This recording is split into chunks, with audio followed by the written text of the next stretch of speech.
안녕하세요. 반갑습니다. 적중여신 회원국어의 고혜원입니다. 여러분과 이렇게 2019년 4월 6일 치러진 소방직 시험 해설풀이 강좌에서 만나뵙게 되어 반갑습니다. 같은 날 국가직 시험도 있고 기상직 시험도 있었는데요. 시험 치르신 모든 분들 좋은 결과 있기를 응원하고요.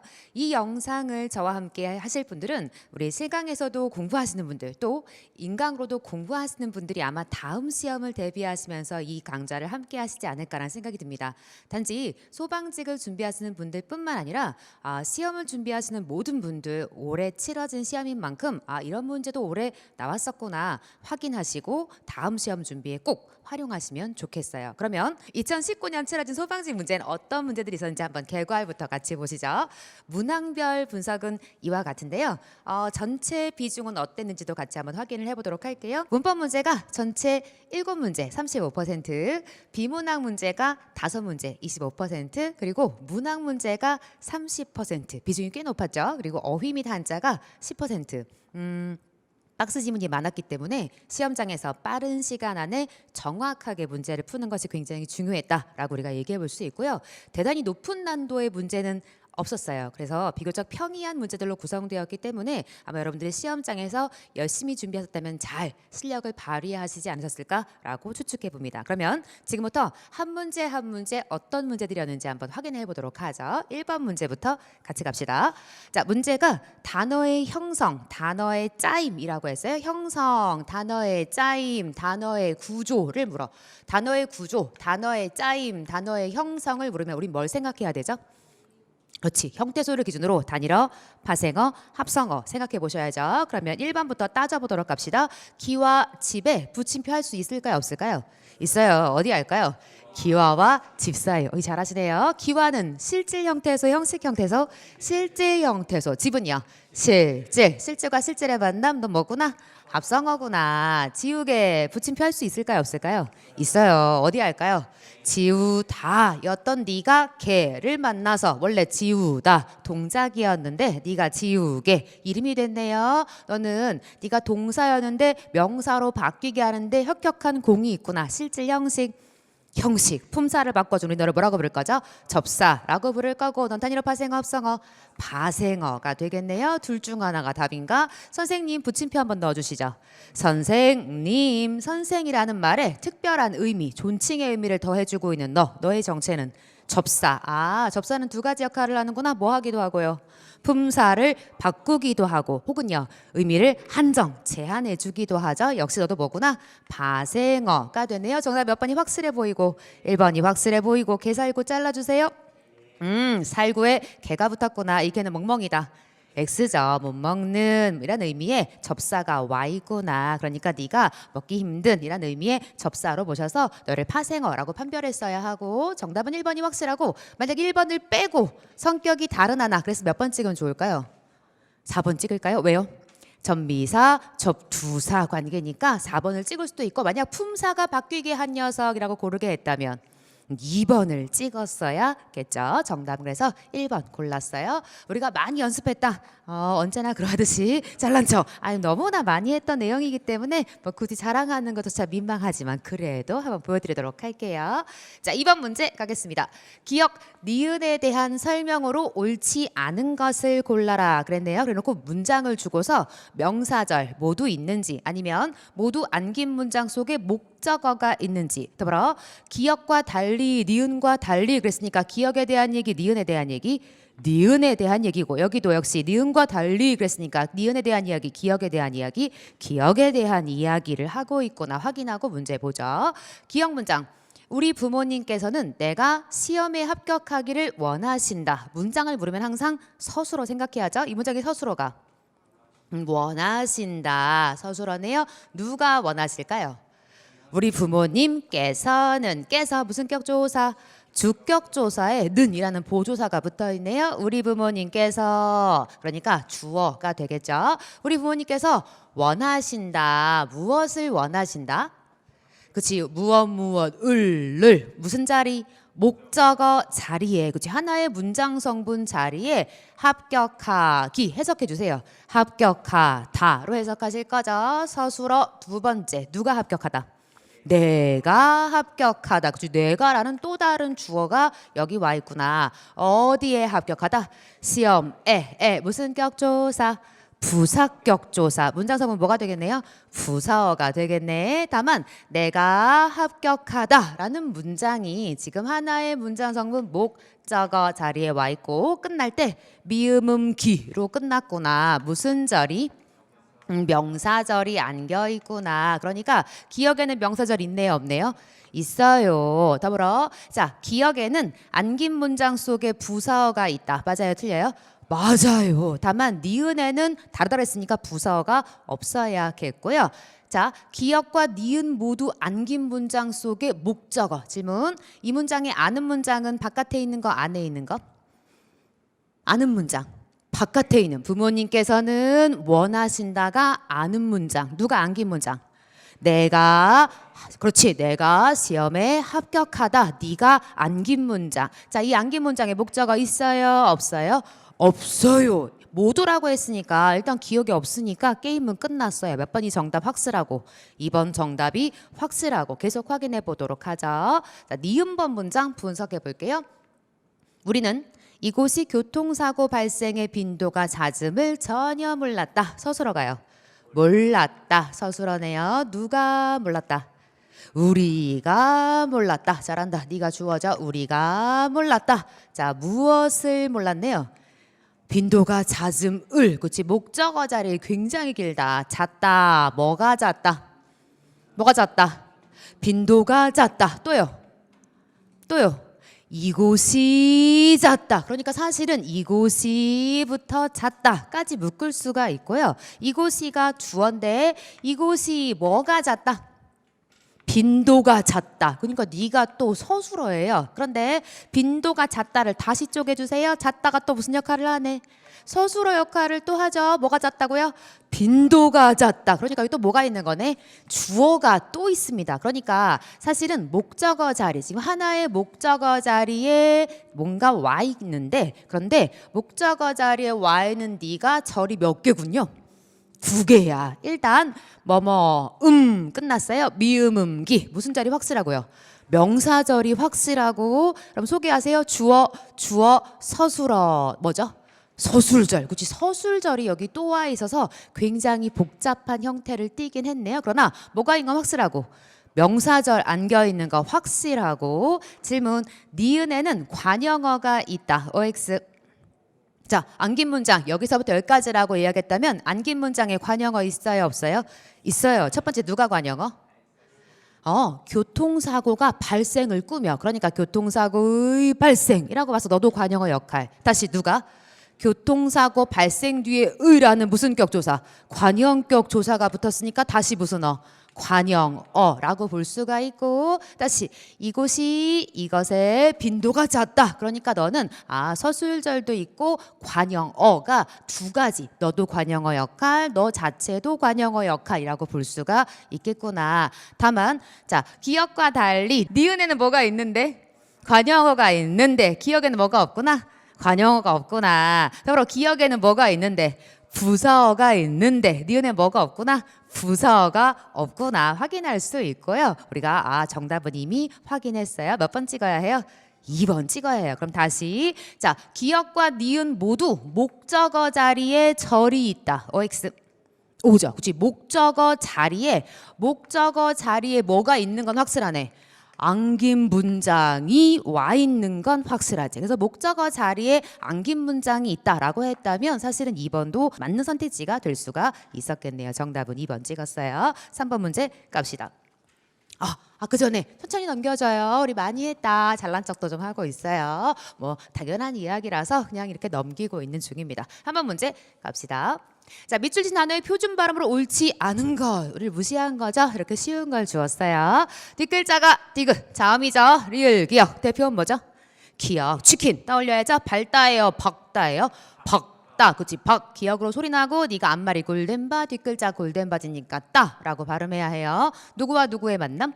등과 불의 만남. 등의 품사가 명사, 불의 품사도 명사. 앞말이 뒷말을 꾸며줄 거죠. 근데 네가 미나미래 미음 니은 이응 리을 울림 소리로 끝났어요. 발음하시죠.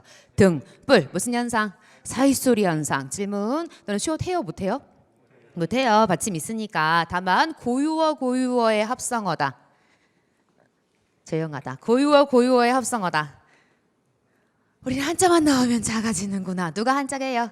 등이 한자예요. 그래서 등이 한자구나 라는 것도 기억하시고 네가 한자와 고유어의 만남이구나도 생각해 두시고 다만 시옷은 표기할 이유가 없는 게 받침이 있어서 자 누구와 누구의 만남? 앞과 마당, 미음. 자음이자 대표음으로 읽어줘요. 비읍, 마당. 첫 번째 이렇게 읽을 거죠. 무슨 현상? 음절의 끝소리 규칙 먼저 오고요. 누구누구 충돌? 비읍과 미음의 충돌. 한 번 더 읽으면 뭐가 되는구나? 앞마다. 네가 미음 미음으로 동화됐네. 무슨 현상? 비음화 현상이 있죠. 그다음 마지막. 너는 단일어 파생어 합성어? 파생어. 그치 파생어. 누가 접사? 막이 접사. 다만 복합어 관계일 때 앞말에 받침이 있고 뒷말에 이하여요. 무슨 첨가? 니은 첨가. 그러니까 처음에 읽으면 뭐가 되죠? 막닐. 한 번 더 읽으면 뭐가 될 거게? 먹닐. 자음동화 비음화 일어나서 먹닐이라고 발음해야 되니까 몇 번 정답이구나? 4번 정답이 되고요. 넌 단일어 파생어 합성어? 단일어죠. 용어는 단일어고 넌 단일어 파생어 합성어? 합성어. 너는요? 파생어. 낱말 몇 개? 하나. 낱말 몇 개? 하나. 낱말 하나. 너도 낱말 하나. 형태소는 두 개. 단일어지만 누구를 빼고 어미를 빼고 우리가 생각해봐야죠. 그러니까 네가 용어는 어간과 어미 형태소는 두 개지만 어미 빼고 단일어인지 파생어인지 합성어인지 판별한다도 복습 한번 했어요. 다른 질문. 발이을 기억다가 박다로 발음됐어요. 나타난 현상 소개해 주세요. 몇 개짜리가? 두 개짜리가. 몇 개짜리가 됐네? 하나짜리. 첫 번째 무슨 현상? 자음군 단순화. 다른 말로 탈락 현상이 있고 원래 디귿이 쌍디귿 됐다 된소리 되기. 다른 말로 교체대치라고 할 수 있죠. 너는 음에 첨가 있다. OX X. 우리말의 음은 첨가는 무슨 첨가 무슨 첨가? 니은 첨가 시옷 첨가가 있으니까 너는 첨가 현상이에요 교체 현상이라고 봐야 해요?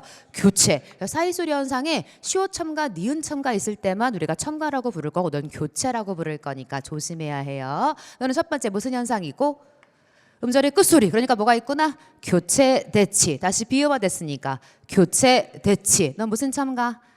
니은 첨가 후에 한 번 더 뭐가 있다? 교체대치. 그치 비음화가 있으니까 교체대치 현상이 있다고 말할 수 있어야겠죠. 정답은 4번. 잘했어요. 자, 잘난 척 엄청 똑같은 거 무지하게 많이 했다. 뭐 너무나 자연스럽고 너무나 당연한 이야기들. 계속 잘난 척. 자, 이제 그만 나오고 문제를 풀죠. 4번 갑시다. 주체 높임이 실현되지 않은 문장. 주체 높임이 없는 거 찾으라는 거죠. 질문. 주체 높임은 뭘 높여야죠? 주어를 높여야 합니다. 그러니까 첫 번째 조건은 주어를 높여야 하고 주어를 높이기 위해서 해야 하는 게 있죠. 뭘 쓸까요? 시. 그치? 선어말 어미 시를 사용해야 합니다. 1번에 시 있어요 없어요? 있어요. 2번에 시 있어요 없어요? 있어요. 있기는 있죠. 자, 3번에 시 있어요 없어요? 있어요. 4번에 시 있어요 없어요? 있어요. 여기 있죠. 여기 있죠. 그래서 시가 다 있어. 근데 함정에 시가 하나 있었죠. 몇 번 찍어야 해요? 2번 찍어야죠. 이 시는 누구를 높이는 게 아니다. 주어를 높이는 게 아니죠. 못이다 라고 해서 선어말어미 시로 본다 안 본다? 안 본다. 낱말 자체가 못이다이고 목적어를 높이기 위해서 온 우린 이 못이다. 친구 불러주세요. 뵙다 또요. 들이다 또요. 여쭙다. 물론 뵙다와 함께 뵈다 여쭙다와 함께 여쭈다도 우리가 다 복수표준으로 인정하고 누구를 높이는 거죠? 목적어와 부사어를 높여주는 무슨 높임? 객체 높임이라고 봐야죠. 누가 가시다? 할머니가 시장에 가시다. 그죠? 좋으시다. 누구를 높이고 싶었는데? 어머니를 높이고 싶었는데 뭐가 끼어들었구나? 시력이 끼어들었네. 여러분 소개하시죠. 주체를 직접 높였다, 간접 높였다. 간접 높였다. 그러니까 주어를 높여주는 주체 높임에는 종류가 두 가지가 있는 거네. 뭐와 뭐? 직접과 간접 두 가지가 있는 거고요. 여기는 지금 누가 그리워했어요? 누가 그리워할까? 내가 그리워했겠지. 누굴 그리워했을까? 할아버지를. 그런데 할아버지를 꾸미는 자리에 뭐가 와 있군요? 계시다. 고향에 계시다. 할아버지를 꾸미는 관형어 자리에 서술어가 와 있어. 무슨 절이구나? 관형절. 그럼 꾸민 바는 할아버지를 이 문장에 넣어줘요. 시작. 할아버지가 고향에 계시다. 그치? 그러니까 할아버지를 높이기 위해서 할아버지가 할 수도 있고요. 깨서 더 좋은 표현, 다만 가도 틀린 표현이 아니라는 점. 그래서 할아버지가 고향에 계시다. 할아버지 때문에 계시다라는 말을 쓰게 되었구나. 주체 높임 직접이에요, 간접이에요? 있다, 없다, 씩 열심히 외우셨죠? 자, 너는 주체를 높이고 싶은데 할아버지 여기 있다. 뭐라고 할까요? 계시다. 할아버지 여기 없다. 안 계시다. 할아버지 씩한 건요. 편찮으시다 할 거죠. 할아버지 돈이 있으시다. 할아버지 돈이요. 없으시다. 할아버지 다리가 아프시다. 질문 모두 주어를 높였다. 모두 주어를 높였죠. 다만 방법의 차이가 있어요. 자, 주어를 어떻게 높인 거?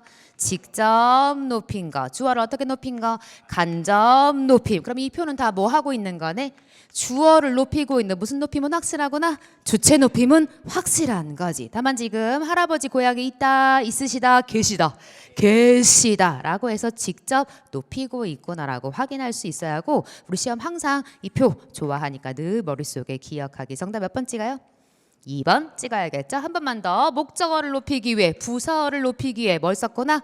모시다, 뵙다, 드리다, 여쭙다. 할머니를 데리고 가요, 모시고 가요? 모시다. 할머니를, 선생님을. 목적을 높여요. 할머니를 만나다, 할머니를 뵙다, 할머니를 뵙다. 할머니에게 드리다, 할머니께 드리다, 할머니께 드리다. 할머니에게 물어봐요, 여쭤봐요?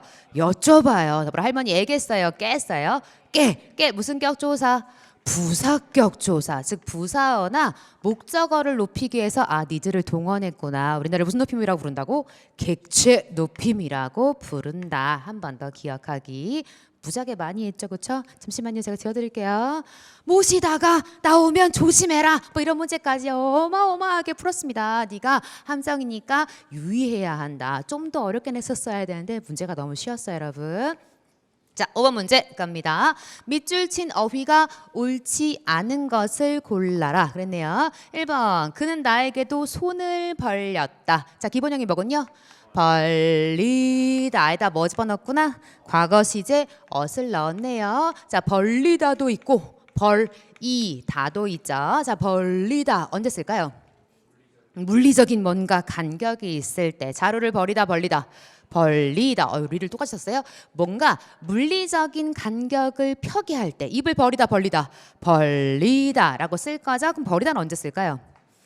잔치를 버리다, 사업을 버리다, 일을 버리다, 싸움을 버리다, 사업을 버리다. 또는요, 책을 여기저기 버리다. 이럴 때 우리가 버려놓다 라고 할 때 그때 너를 쓰겠지. 자, 2번 자동차가 가로수에 부딪혔다. 기본형 뭐로 잡았네요? 부딪히다에다 뭐 집어넣었구나? 과거 시제 넣은 거죠. 너 친구 누구도 있다. 부딪다 똑같이 쓸 거죠. 부딪다와 부딪히다는 사물이 꽝을 의미하는 용어. 그래서 너는 강세, 힘줌에 접사 치가 들어있다는 차이가 있죠. 언제 쓸까요? 부딪다, 부딪히다. 첫 번째 서로. 잘했어요. 서로. 그러니까 두 개의 사물이 둘 다 움직일 때, 서로 움직일 때 부딪다, 부딪히다. 또요. 주어의 능동적인 표현일 때. 질문. 자동차가 가요, 가로수가 가요? 자동차가 가요. 자동차가 가서 꽝 한 거죠. 그러면 부딪다, 부딪히다 쓸 수 있어요, 없어요? 있어요. 그러면 부딪다에다가 히를 넣은 부딪히다는 무슨 뜻이죠? 부딪다의 피동, 그렇죠? 당했다의 의미로 쓸 거예요. 이 문장에서 부딪히다 쓸 수 있다, 없다?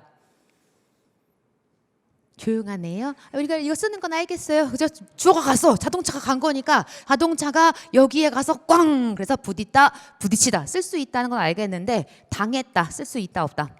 없어요. 왜 안 돼요? 왜 안 돼요? 누가 움직일 수 없어.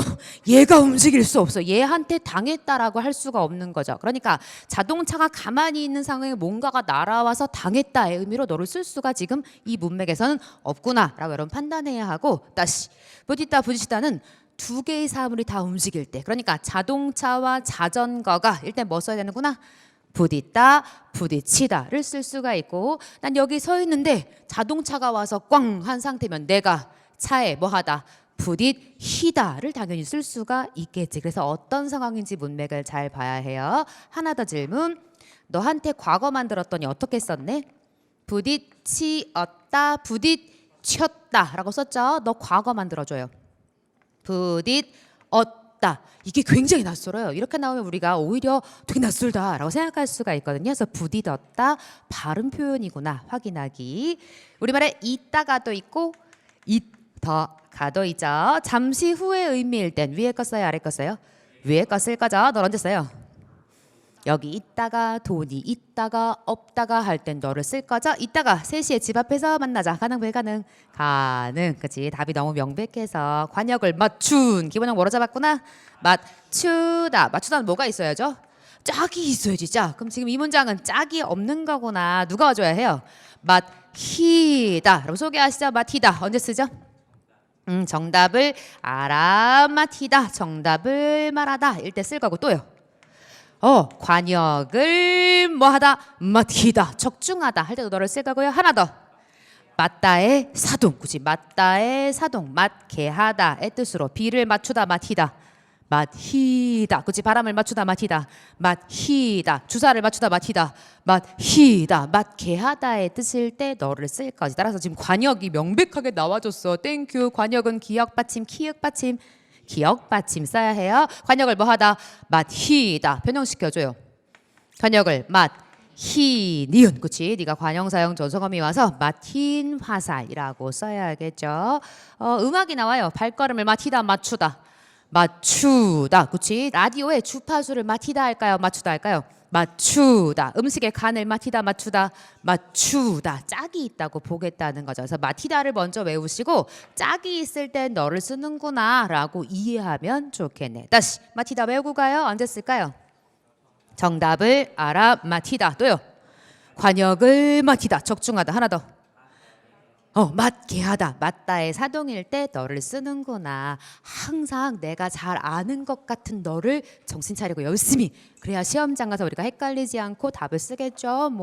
어마어마하네요. 그죠? 자, 넘어갈게요. 다음 문제 한번 봅시다. 너무 많아서 잘난 척 많이 해야 되는데, 그쵸? 6번 문제. 보기와 같이 발음할 때 적용되는 음운 변동 규칙이 아닌 것은? 그랬네요. 훗, 입을. 단일어 파생 합성어. 문제에서 안 물어본 거 물어본다 저 여자가 자꾸. 그쵸? 단일어예요? 파생어예요? 합성어예요? 일단 붙임표 돼요? 안 돼요? 돼요. 어디다 할까요? 홑과 입을. 홑입을이 뭐예요? 한 겹에. 이때 홑은 혼자 쓰는 경우가 있을까 없을까? 홑 띄고 쓰는 경우 있어요 없어요? 없어요. 홑이 뭐구나? 접사입니다. 그럼 단일어네, 파생어네, 합성어네? 파생어. 시험 특자님 보고 계시죠? 다음에 이걸 내주세요. 이걸 잘 모르네요. 네가 분명히 복합어인데 앞말에 받침 있고 뒷말에 이야여요요 무슨 첨가? 니은 첨가할 건데 그 전에 이불은 실질이다 형식이다. 실질. 그러니까 네가 실질적인 말의 모음이니까 끊어 읽어줘야죠. 첫 번째 어떻게 읽어야 해요? 호, 디귿이라고 읽어야죠. 무슨 현상 있네? 음절의 끝소리 규칙. 이거요. 무슨 첨가? 니은 첨가. 그래서 호, 디귿, 니불이라고 읽을 거죠. 근데 한 번 더 읽어야 되는데 넌 울림소리, 넌 안 울림소리. 한 번 더 읽어줘요. 시작. 혼니불. 무슨 현상이 있구나? 자음동화 비음화. 그치? 미나미래 미음 니은 이응로 동화된 미나미 현상을 우리가 자음동화 비음화라고 부를 거고, 발음의 결과 르르로 동화되면 뭐라고 부른다? 유음화라고 부를 거죠. 그런데 지금 자음동화 비음화 현상이 있으니까 세 가지 확인됐고 뭔 없구나? 두음 법칙 없어요. 두음 법칙이 뭐예요? 한자. 몇 번째 글자? 첫 번째 글자. 누구 싫어? 니은 싫어, 리을 싫어. 여자라고 써요? 여자라고 써요? 여자라고 쓸 거죠. 질문 신여성이라고 쓸 수 있다. 왜 조용히 왜 조용히 신여성 가능 불가능? 불가능하죠. 어디다 붙임표 할 거예요? 그치 신 다음에 할 거죠. 몇 번째 글자다? 첫 번째 글자. 그러니까 뭐라고 써야 해요? 신여성이라고 써야 하고 다만 붙임표 했네. 앞말에 받침 있고 뒷말에 이야여요요 발음하세요. 시작. 신여성. 그러니까 표기는 신여성이라 쓰고 발음은 신여성이 되겠지. 그래서 두음 법칙은 붙임표 한 다음에 등장하는 너도 첫 번째 글자로 인정하니까 주의가 필요하겠어요. 정답은 2번 찍었어요. 잘했어요. 계속 갈게요. 천천히 넘겨요. 많이 보여주세요. 네, 헛입을 손입을 다 했다. 그죠? 이제 갑시다. 자, 그만 잘난 척하고 다음 문제 보여주세요. 7번 띄어쓰기. 틀린 문장 고르래요. 내가 믿을 것은 오직 성실함 뿐이다. 내가 품사가 어떻게 돼요? 대명사 조사. 너 기본이 뭐죠? 믿다. 품사는 동사가 되겠죠. 것은요 의존 명사 조사. 오직의 품사는 부사. 성실함 뿐이다. 품사 구별해 주세요. 명사 조사 조사 뿐대로 만큼. 너희들의 공통점은요 체언 뒤에 오면 조사니까 붙여 쓰고 누구 뒤에 오면 용언 뒤에 오면 띄어 쓰는 정체가 의존 명사. 이다의 정체는 서술격 조사. 잘했어요. 2번 그녀는 사실을 아는 대로 설명했다. 그녀의 품사는 대명사. 너는 조사. 사실은 명사. 을은 조사. 알다. 동사. 대로 의존 명사. 하전에 뭐라고 엔터? 설명하다. 엔터. 품사는 동사겠지. 모든 낱말 모든 품사 띄었는데 누구만 붙였습니다. 조사만 붙였습니다. 그럼 하던 거 계속합시다. 그저 관형사. 약초. 명사. 너는 조사. 감기. 명사. 르른 조사. 낮게.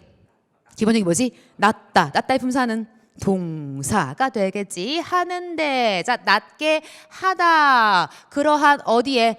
경우. 그치? 그러한 일에. 사실은 하는데 라고 해서 이 대를 다른 말로 바꿀 수 있어요? 없어요? 있어요. 그치? 나 바꿀 수 있어. 그러니까 네가 정체가 뭐구나? 의존 명사. 쓰이다. 전에 쓰다 엔터예요. 쓰이다 엔터예요. 쓰이다 엔터. 그치? 무엇이 쓰이다. 너는 품사 뭐가 됐구나?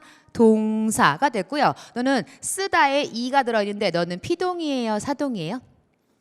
질문. 약초를 쓰이다. 약초가 쓰이다. 약초가 쓰이다. 그러니까 사동이네 피동이네. 피동이 되겠지. 선생님 왜 문제와 관련한 거 자꾸 물어봐요? 공부하는 중이거든요. 답은 몇 번이 확실하고요. 3번이 확실하고 품사까지 그리고 더불어 띄어쓰기까지 한번 확인했고요. 사동인지 피동인지도 한번 확인했어요. 사람들은 소개하시죠. 이들의 정체가 복수 접사. 은의 정체는 조사. 그는요 대명사. 르는요 조사. 자기의 품사가 뭘까? 명사입니다. 자기의 품사가 명사예요. 그래서 명사니까 조심하시고. 자기밖에 모른다고 놀렸다. 이 고의 정체는 인용의 뭐군요? 조사가 와 있는 거죠. 직접 인용, 간접 인용. 간접 인용의 고가 와 있는 거고 놀리다의 품사가 뭘까?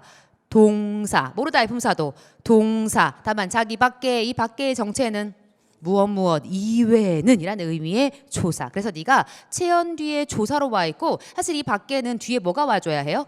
부정의 서술어. 모른다는 무슨 뜻이지?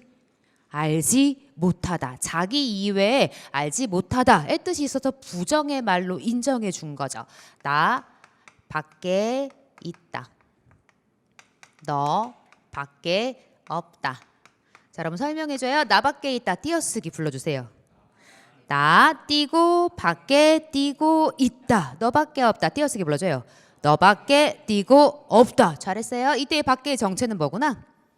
명사 플러스 조사가 되지. 나 지금 바깥에 있다의 뜻이 되는 거고 너밖에 없다. 이때 밖의 정체는 조사. 그치? 체언 뒤에 지금 대명사 너 뒤에 와서 이외에는 이란 의미를 갖는 조사로 기능하고 있죠. 너 이외에는 없다. 부정의 서술어가 와서 네가 영어의 except 역할을 하는 걸 증명해 주고 있는 거지. 그래서 우리말 밖에는 두 가지가 있구나. 바깥에 명사 조사 관계도 있고 이외에는 의미도 있어서 지금은 자기 이외에 모르다라고 해석해서 붙여쓰게 했으니까 유의해야겠어요. 정답 3번 다시 확인할게요. 이 약초는 감기를 낫게 하는 경우에 그런 때에 쓰인다 라고 해서 이 대를 뭐로 바꾸나? 의존 명사. 질문. 공부하는데 전화가 왔어. 넌 공부하는 띄고 대해야 해요. 공부하는데 붙였어야 해요.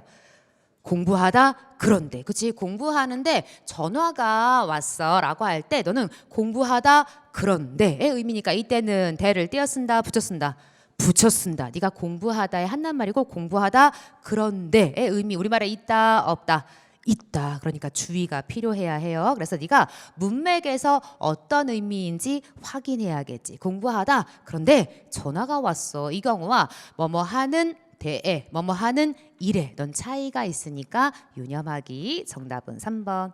띄어쓰기 얼마나 많이 했는지 천천히 해주세요. 니은데 너하고 의존명사 대 구별하기 초점이니까 반드시 구별해 둬야 하고 밖에도 우리가 확인을 해 두어야겠죠. 많이 했다. 똑같은 애도 보이고 막 이러네요. 이제 그만해도 될 것 같은데 계속 잘난 척인가요? 네 그렇군요. 계속 보고 있어요. 자 8번 문제 갑니다. 다음 글에 대한 내용의 이해로 가장 적절한 거 그러니까 세 녀석은 헛소리를 하고 있고 한 녀석만 바른 이야기를 하고 있으니 그 녀석을 잡아내어라 라는 뜻이네요. 가봅시다. 비극은 극양식을 대표한다. 비극에 대한 설명이고요. 선택지 한번 확인해 보죠. 1번 비극적 결함에 의해 파멸되어가는 인간의 모습을 담은 것이 근대 비극이다. 그래서 근대 비극에 대한 이야기를 하면서 비극적 결함, 뭔가 결함에 의해서 파멸되어간다. 이런 설명을 해요. 두 번째, 아리스토텔레스는 그리스 비극이 모두 불행한 결말로 끝이 나야 하는 것으로 보았다. 그러니까 아리스토텔레스가 나오면 우리가 눈 동그랗게 뜨고 정말 모든 그리스 비극이 다 불행한 결말로 끝나야 된다라고 생각했는지 확인을 해야겠죠. 다만 잠시 주의해야 될 내용이 보이네. 뭐도 있고 뭐도 있나 보다.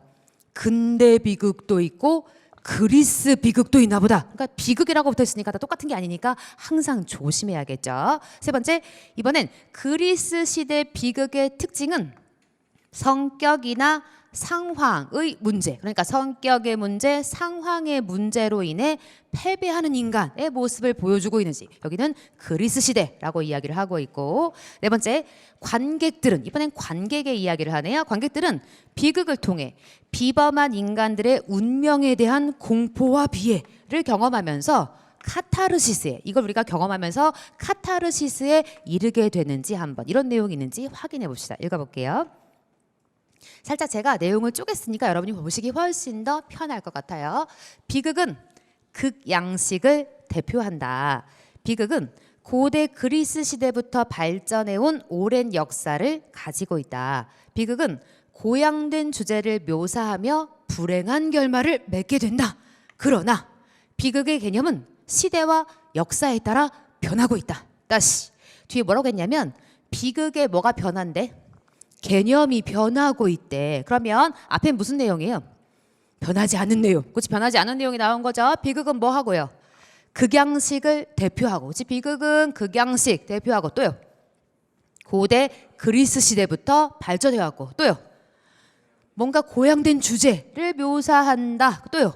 불행한 결말. 이것은 정해진 거였는데 다만 비극의 개념이 변하고 있다라고 이야기를 해요. 그럼 앞이 중요, 뒤가 중요? 뒤가 중요. 어떻게 비극의 개념이 변하고 있나.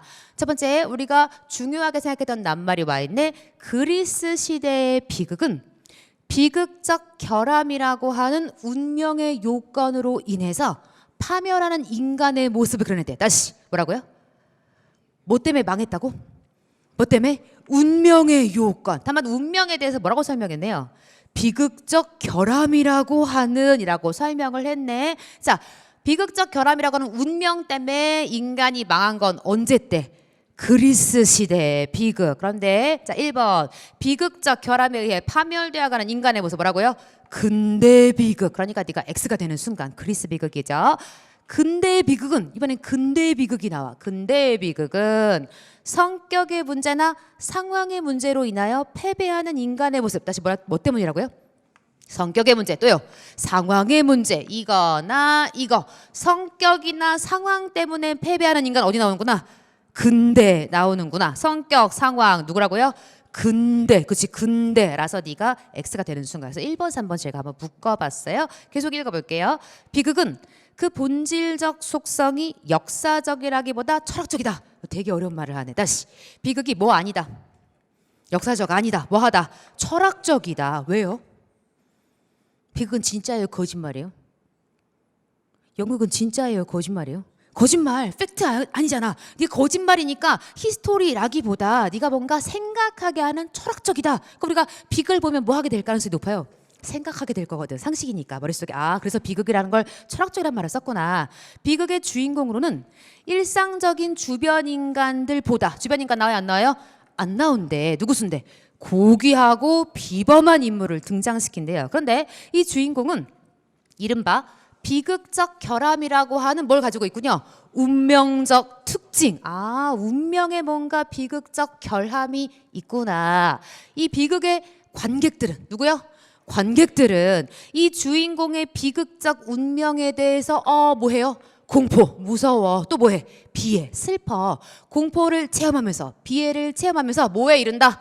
카타르시스에 이르게 된다. 몇 번 선택지? 4번 선택지. 시험장이라면 관객에 대해서 아주 정확하게 설명했구나. 답을 찍어줘야 해요. 계속 가볼게요. 아리스토텔레스는 이 같은 주장에 의해서 비극을 인간의 삶의 중심에 위치시킨다. 아리스토텔레스는 비극의 결말이 불행하게 끝나는 것이 좋다라고 보았으나 불행한 결말이 비극의 필수적이라고 생각하지는 않았대. 그러면 모든 결말이 불행하게 끝나야 한다라고 생각했다. OX. X. 그치. 네가 이런 게 더 좋다. 더 better. 불행하게 끝나는 게 더 좋긴 하지만 네가 꼭 must라고는 생각하지 않았다. 그랬으니까 X 할 수 있어야 하고, 사실 그리스 비극 가운데 결말이 좋게 끝나는 작품도 적지 않다. 사실 우리가 시험장이라면 일치불일치만 찾으면 되는데 다 읽고 나서 생각해봤어야죠, 여러분. 두 번째 단락은 지금 무슨 내용 설명하는 거예요? 그리스 비극, 근대 비극? 그리스 비극 지금 설명하는 거지. 그래서 그리스 비극이어서 운명 때문에 뭔가 파멸에 이르게 된 이야기를 설명한 거고, 그 이야기하면서 누굴 데리고 왔어요? 아리스토텔레스. 그치? 아리스토텔레스 살짝 밑줄 하시고, 아리스토텔레스는 우리가 비극을 보면 뭘 경험한다고 생각했구나? 카타르시스. 그치? 우리가 비극을 보면 감정의 배설할 수 있게 되어서 뭔가 생각해. 그래서 아까 철학적이라고 역사적이라고, 철학적. 인생이란 뭔가 우리가 그 비극을 보면서 간접 경험을 통해서 생각하게 된다라는 이야기를 지금 도달락에서 보여준 거구나. 뭐 이런 이야기도 여러분이 곱씹어 보시면 좋겠어요. 정답은 명백하게 4번. 잘 찾았어요. 항상 시험 문제 나오면 여러분들은 어떻게 보실지 모르겠는데, 저는 배경 지식을 가지고 있는 것도 의미가 있고, 또 한 가지 기출 문제를 이렇게 저렇게 다양한 모양으로 원용해서 사용하는 걸 출제자가 좋아하는구나 라는 생각을 굉장히 많이 하게 돼요. 그래서 나왔던 시험의 지문들은 반드시 곱씹는 작업을 꼭 가져보시기를 권해요. 무지하게 많이 연습했다. 자, 뭐 이런 거 보여드리고 있어요. 자, 9번 문제 갑니다. 고전문학 작품이군요. 허전의 고공가. 문제풀이 대해서도 하고 너무나 많이 해서, 그래서 여러분 아마 시험장에서 잘 하셨을 것 같은데요. 보기를 참고해서 기억, 리을에 대해 설명한 내용으로 적절하지 않은 것 골라라. 그러니까 해석하셔서 일치불일치 고르는 문제처럼 푸시면 되는데, 우리한테 뭐도 줬다고요? 보기. 문학의 보기는 아주 땡큐하죠. 우리한테 뭐 주는 거죠? 힌트를 주는 거예요. 보기를 한번 먼저 읽어봅시다. 이 작품은 조선 왕조의 창업부터 임진왜란 직후의 역사를 농사일이나 집안 살림에 빗대는 방식. 다시 뭘요? 조선 왕조의 창업부터 임진왜란 직후에 뭘요? 역사, 실제 사실을 뭐에 비유했구나? 농사일이나 집안 살림에 비유했다라고 힌트를 주었어요. 그래놓고 특히 제 역할을 하지 않고 서로 시기하고 반목하는 요즘 고공들의 행태. 고공이 뭔데요? 머슴입니다. 머슴. 그러면 한 집안의 머슴. 그러면 나라에 일하는 누구를 가리킨 거구나? 나라의 일꾼들, 즉 조정의 신하들을 까고 있는 작품이라고 우리한테 힌트를 준 거지. 일을 잘했구나, 일을 잘 못했구나. 여기 뭐라 그래요? 일을 잘 못했어. 서로 시기하고 반목하는 신하들을 까고 있는 작품이다. 친절하게 사실은 힌트를 준 거죠. 제목이 뭐라고요? 누가 썼다고요? 허전의 고공가. 장르가 뭘 것 같아요? 가사입니다. 수업 시간에 봤어도 모르는 것 같고 봤어도 안 본 것 같고, 그죠? 그런 느낌 들었죠? 한번 해석하면서 내용 같이 보죠. 집에 옷밥을 얹고 들먹난 저 고공아 집에 옷밥을 얹어 놓았다. 그러니까 제쳐놓고 들먹다라는 말은 빌어먹다라는 뜻이에요. 빌어먹는 저 머스마 우리 집 기발을 아는다 모르는다 니은다. 주어가 누굴까요? 너 우리 집 기별을 아는다 모르는다. 무슨 문이 이게? 의문문. 너 아니 모르니? 비 오는 날 일 없을 때 삿꼬면서 뭐 꼬는 걸까? 새끼 꼬면서 니라리라 say 내가 말해줄게. 우리 집안일 말해줄게. 처음에 한 어버이 살옴살이 하려 할제. 처음에 한 어버이가 누굴까요? 조부모. 할아버지 할머니. 조부모가 살림살이 하려 할 때 그러니까 처음에 누가 조선이 살림살이 하려 할 때 누가요? 태조 이성계가 조선왕조를 창업한 사실과 뭐 할 수 있다? 연결 짝짓기가 가능하대. 인심을 많이 쓰니 인심 뭐예요? 어진 마음을 많이 쓰니 누가 잘했다? 이성계가 잘했다. 그죠? 칭찬하네요. 사람이 절로 모여서 읽어줘요.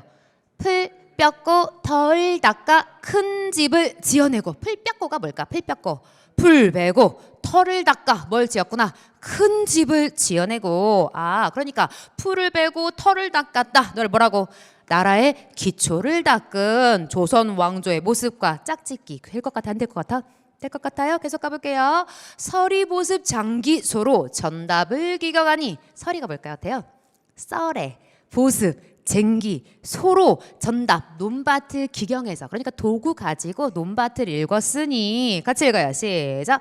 오려논 텃밭이 여드레 가리로다. 이게 뭔지 몰라도 논밭이 여드레 가리로다. 며칠 동안 갈 수 있을 만큼 8일 동안 갈 수 있을 만큼 됐대. 좋다는 얘기인 것 같아요? 나쁘다는 얘기인 것 같아요? 좋다는 얘기입니다. 그러니까 올벼놓은 텃밭이 여드레 가리로다. 좋았다. 처음에 이렇게 큰 부모님 즉 조부모님께서 살림살이 일궜을 때 이성계가 나라를 처음 이루었을 때 큰 집 짓고 텃밭이 여드레 가리가 될 정도로 좋았다라고 말하고 있는 거. 외침으로 인해 피폐해진 현실이다. OX X 더불어 여드레 가리 8일 정도 갈 수 있었다. 연결해줘요. 당시 조선이 몇 도였구나? 8도였구나. 너하고도 연계할 수가 있어요. 자손의 전계 이어서 계속 대를 이어서 퇴대로 내려오니 논밭도 뭐 했다고? 조커니와 고공도 머슴들도 뭐 했다? 근검했더라. 아주 칭찬을 하고 있어. 처음에 괜찮았다. 처음에 머슴들이 괜찮았다. 저희마다 여름지어. 이때 여름지다는 농사짓다. 감열이 사던 것을 아주 풍성하게 살던 것을 요사이 고공들은 자 같단 얘기할까 다르단 얘기할까? 다르단 얘기하겠죠. 요사이 고공들은 생각이 아주 없어. 아주 생각이 없어. 아주 분별이 없어서 밥사발 크나 작으나 동옷이 좋으나 나쁘나 좋다 나쁘다 이렇게 표현했구나. 마음을 다투난 듯 호슈를 세우난 듯. 마음을 뭐 한다고요? 다투는 것 같대. 더불어 호슈가 뭐냐? 이 머슴의 우두머리를 지금 호수라고 이야기하고 있는 거. 이 호수를 세우난 듯 시샘하는 듯. 자기들끼리 뭐 하는 거구나? 시기하고 반목하는 듯. 두 뒤에 읽어볼까요? 무슨 일 감들어 흘깃 할깃 하나선다. 좋아 보여요? 나빠 보여요? 나빠 보여. 서로 무슨 일 감겨들어서 흘기들기 서로 째려보고 있어. 서로 시기, 반목, 질투하려 하는가 라고 의문문 보여준 거죠. 마지막에 이 대목의 요사이 고공들을 까고 있구나. 무엇에 빗댔다?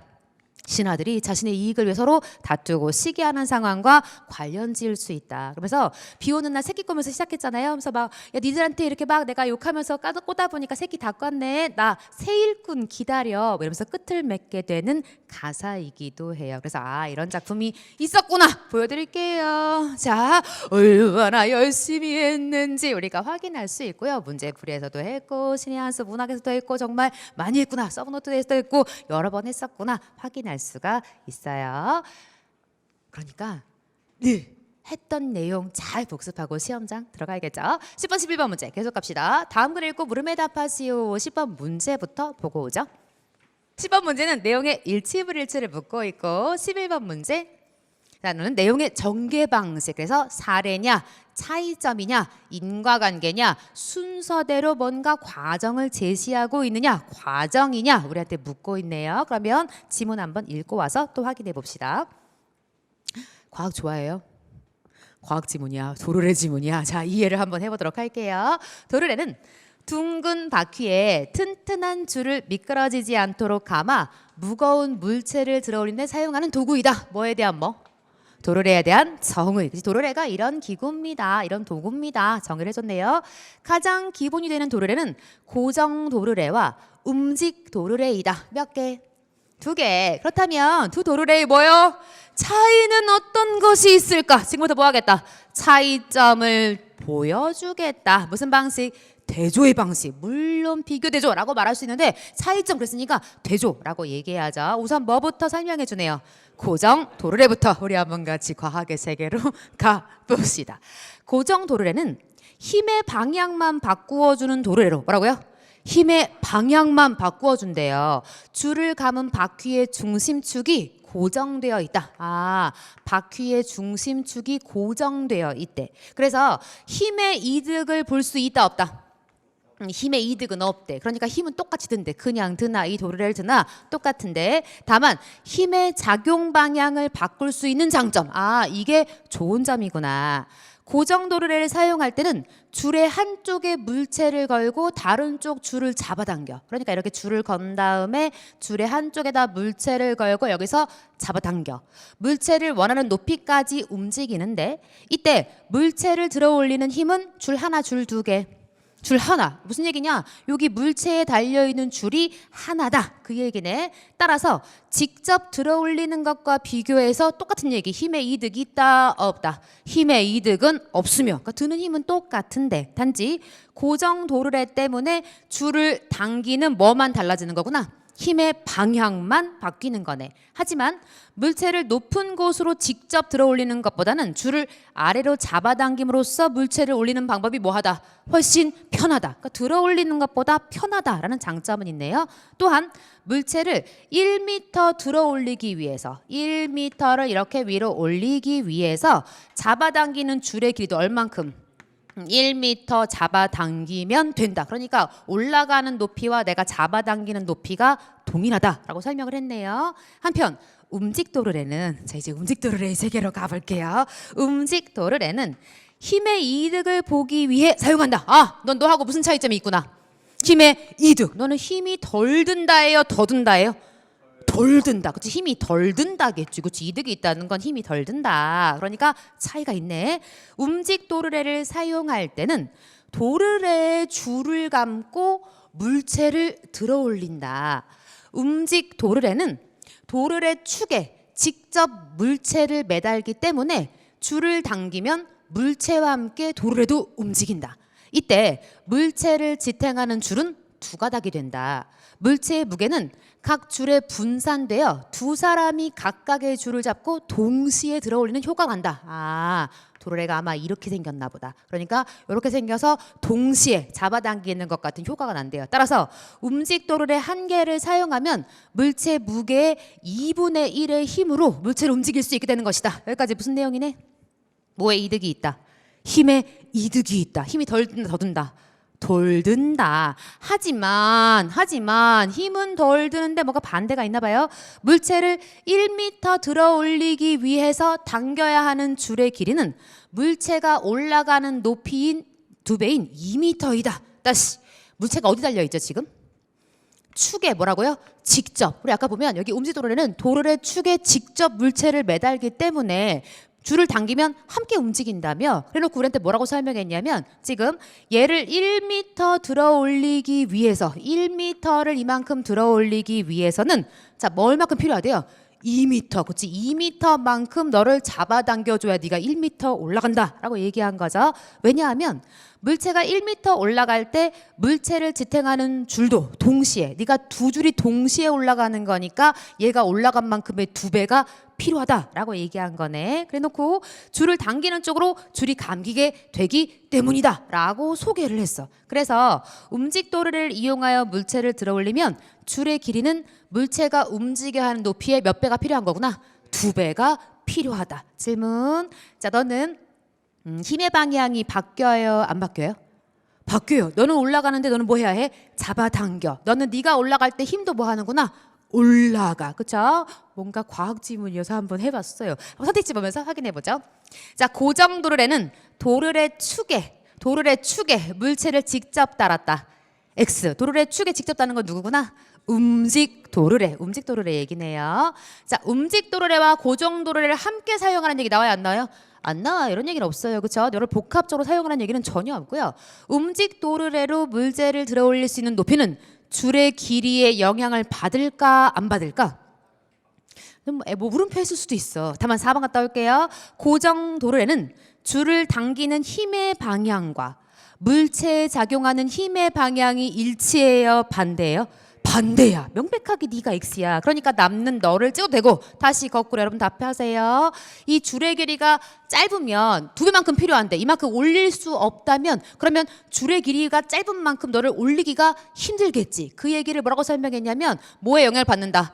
줄의 길이에 영향을 받는다라고 설명한 거네. 몇 번 찍어줘야 해요? 3번 찍어줘야죠. 그래서 여러분이 그림을 그렸다면 정말 땡큐고 아니었다고 해도 우리가 내용상의 일치부일치 찾기에 아주 어렵지는 않았다. 다만 이해하면 이런 뜻이구나 또 확인하면 좋겠어요. 뭐 일치부일치 너무 많이 풀어서 너무 많이 연습해서 다만 시간이 중요하죠. 우리가 너를 뭐 30분 놓고 푸는 것과 30초 놓고 푸는 것과는 하늘과 땅 차이잖아요. 그러니까 정확하고 빠르게 읽는 연습 굉장히 중요하고 11번 문제는 자연스럽게 풀렸죠. 예시가 포인트예요. 대조가 포인트예요. 원인과 결과, 인과가 포인트예요. 시간에 따른 과정이 포인트예요. 대조지 몇 번 찍어야겠네요. 2번 찍어야겠어요. 계속 가볼게요. 전개 방식 많이 했다. 뭐 이렇게 보여드리고 있어요. 자, 나와라 다음 문제. 자, 12번 문제 현대시이네요. 신경님의 파장. 신경님의 뭐 알아요? 우리 농문 많이 하는데 농문 그치? 농문은 71년에 나온 작품이고요. 파장은 73년에 나온 작품인데 느낌 아주 비슷합니다. 질문 파장이 뭐예요? 장이 끝났다. 그치? 장이 끝났다. 시험장이 끝난 것도 파장. 우리 시장이 끝난 것도 파장. 혹은요 어떤 판이 끝난 것도 파장. 질문 파장의 수수엿 장수. 파장의 수수엿 장수. 엿 많이 팔렸을까 안 팔렸을까? 많이 안 팔렸겠지. 그러니까 장 끝났는데 수수엿 팔러 왔으니까 어떤 시기를 놓쳐서 별 볼 일 있다, 별 볼 일 없다, 별 볼 일 없다의 뜻이기도 해요. 자, 기억, 리을에 대한 설명으로 옳지 않은 것. 역시 일치불일치처럼 문맥 읽으시면서 그때그때 실시간으로 푸시면 좋겠네요. 못난 놈들은 슬프네. 서로 얼굴만 봐도 흥겹다. 이발소 앞에 서서 참외를 깎고 목노에 앉아 막걸리를 들이켜면 모두들 한결같이 친구 같은 얼굴들. 질문. 진짜 못난 놈이라고 깐 거다. 자, 제가 여기까지 읽은 이유가 있겠죠, 여러분? 다시 읽고 올게요. 자, 못난 놈들은 서로 얼굴만 봐도 흥겹다. 이발소 앞에 서서 참외를 깎고 목노에 앉아 막걸리를 들이켜면 모두들 한결같이 친구 같은 얼굴들을 못난 놈이라고 불렀어. 깐 거예요. 친하다의 또 다른 표현이야. 친하다의 또 다른 표현. 친하니까 저런 말을 쓸 수 있는 거예요. 지금 막 못난 놈 이렇게 하면 정말 싸움 날 거잖아요. 근데 지금 친구 같은 얼굴들을 못난 놈이라 했으니까 아, 되게 친밀한 표현이구나. 질문. 제목이 뭐였지? 장이 끝났다예요. 근데 지금 장이 끝난 거다. 아닌 것 같죠? 흥겹대. 여러분 소개하세요. 장이 끝난 거예요? 시작한 거예요? 시작한 거예요. 그러니까 장이 시작한 거니까 흥겨워. 그래서 참외도 깎아먹고 목노 이렇게 판자로 만든 테이블에 앉아서 목노 주점 뭐 이런 것도 있다면서요. 막걸리를 들이켜면 다 친구 같아. 그래서 여기까지 기뻐요? 슬퍼요? 기뻐요. 흥겨워요. 근데 이상한 얘기를 해. 호남의 가뭄 얘기, 조합 빚 얘기. 가뭄 나면 당연히 빚 얻을 가능성 매우 높잖아요. 좋은 얘기예요? 슬픈 얘기예요? 슬픈 얘기. 약장수 기타 소리에 발장난을 치다 보면 왜 이렇게 자꾸만 서울이 그리워지나? 질문. 서울에 너무 가고 싶다는 뜻이다. X예요. 반어적인 표현에 가까워요. 무슨 뜻이냐면 지금의 현실이 좋다, 나쁘다. 나쁘다. 지금 현실 농촌인 것 같아요? 아니면 도시인 것 같아요? 농촌인 것 같죠. 그런데 뭔가 좋지 않은 상황 때문에 서울에 가야 하나? 사실은 한탄조 섞인 이야기를 지금 이렇게 하고 있는 거. 질문. 겉 상황은 좋았어요? 나빴어요? 좋았어요. 뭔가 흥겹고 기뻤어. 개장이었거든. 근데 지금 내면 속 상황은 좋아 보여요? 안 좋아 보여요? 안 좋아 보여. 이 두 개가 지금 반대 상황이야. 그러니까 겉은 지금 게장에서 막 참외도 깎아 먹고 술도 한잔하고 되게 좋은데 마음은 안 좋습니다. 실제로 별로 많이 안 좋은 사연들이 많았던 것 같죠. 그래서 이런 얘기를 해. 어디를 들어가 섰다라도 버릴까? 주머니를 털어 섹시집이라도 갈까? 학교 마당들에 모여 소주에 오징어를 찢다. 자, 섰다. 뭔지 아시죠? 님들 많이 해봤잖아요. 2장 딱 가지고 하는 노름이라며. 섹시집. 자, 너는 표준어일 것 같아요? 비표준어일 것 같아요? 둘 다 표준어예요. 그래서 섰다. 노름의 이름도 표준어고요. 섹시집. 원래는 처가를 섹시집이라고 부르기도 하고요. 또 다른 말 여러분 아시죠? 섹시 나오는 술집을 섹시집이라고 부르기도 해요. 둘 다 표준어고요. 이 해석도 역시 표준어로 쓸 수가 있어요. 갑자기 왜 이런 생각하는 거예요? 지금의 겉과 속이 불일치한 이 부조화를 어떻게 풀어볼까? 어떻게 내가 해결해볼까 하다가 여기 갔어요. 여기 갔어요. 아니면 딴 데 가요? 딴 데 가서 뭐 하고 있어요? 소주에 오징어. 여러분도 가끔 이렇게 풀잖아요. 그러니까 마음속에 좋지 않은 이 부조화를 이렇게 지금 풀어볼까라고 부조화의 해소를 한번 시도하는 거죠.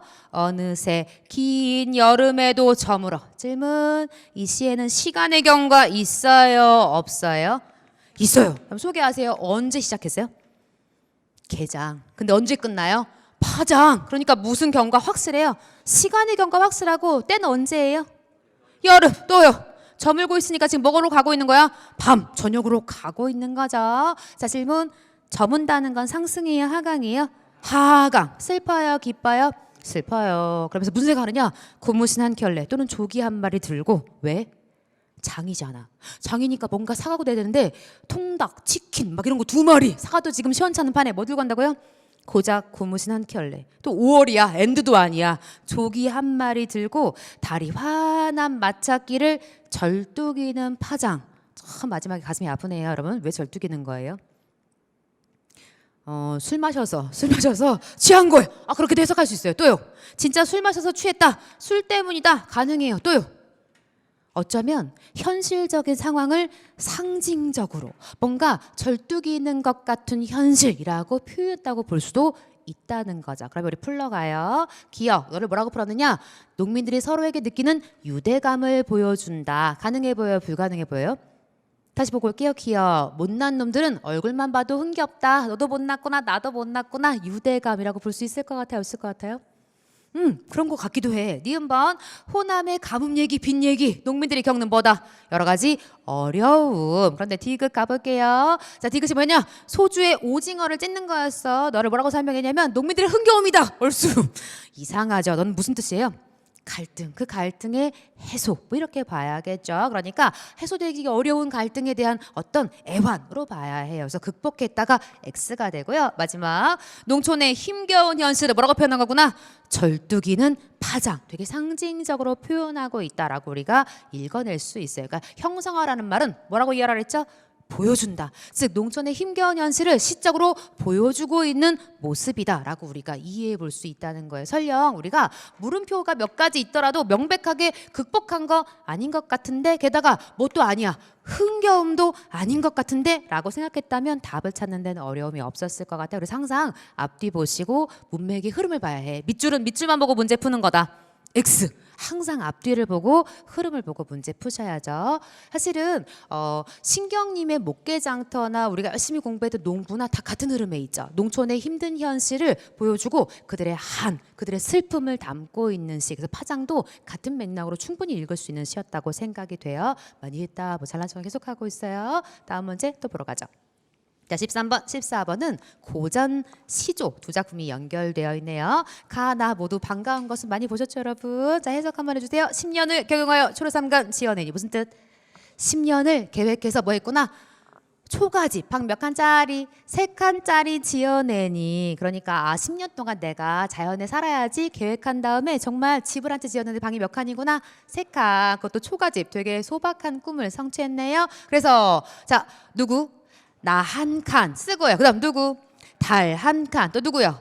맑은 바람 한 칸 맡겨두고. 자, 방이 3칸이니까 누구는 드릴 수가 없네. 강사는 드릴 데가 없으니 뭐 해놓고 둘러두고. 산과 강은 방이 모자라. 둘러두고 보겠다. 난 누구와 살겠다? 자연과 살겠다. 너를 4글자로 바꿔주세요. 물, 일체가 되겠죠. 질문. 여기에 선경후정 있다. 자, 선경후정은 누구의 방식이지? 한시에서 유래한 방식이에요. 선경후정이 무슨 뜻이에요? 먼저 경치를, 그렇지? 먼저 경치를 노래한 다음에 그다음 뭐 하겠다? 나의 감정, 정서를 노래하겠다라는 뜻 아니야. 그러니까 나의 감정을 노래하겠다. 질문. 먼저 경치를 노래했다. 뭐 양보해서 경치라고 칩시다. 그다음 감정이 있다. 없어 보여. 성경우정 있어요, 없어요? 없어요. 자, 두 번째 가볼게요. 황진인 시조가 나와 있네요. 읽어줘요. 시작. 동짓달 기나긴 밤을 한어리를 뚝 뭐해서 베어내서 커팅해서 뭘 자른다고요? 밤. 나이트라는 건 잘라낼 수 있어요, 없어요? 없어요. 즉 추상적인 거예요, 구체적인 거예요? 추상적인 걸 어떻게 표현했다? 구체적으로 표현한 거지. 그렇지? 그래놓고 춘풍 이불 아래 서리서리 넣었다가 뭘? 밤을 베어냈으니까 그 밤을 넣었다가 누구 온 날? 사랑하는 님 오신 날 밤 굽이굽이 펴게 했다. 여기 성경우정 있다. 없는 것 같죠? 먼저 경치를 노래하지도 않고 뭐 감정은 있다 치더라도 경치가 딱히 보이지 않는다라고 답해야 해요. 선택지 확인해 볼게요. 13번 문제. 가와 나의 공통점으로써요. 1번 별표 한자 어휘를 이용해서 유교적 이념을 드러내고 있다. 질문. 일단 한자는 여러분 눈에 보이니까 그렇다 치고 유교적 이념이 뭐예요?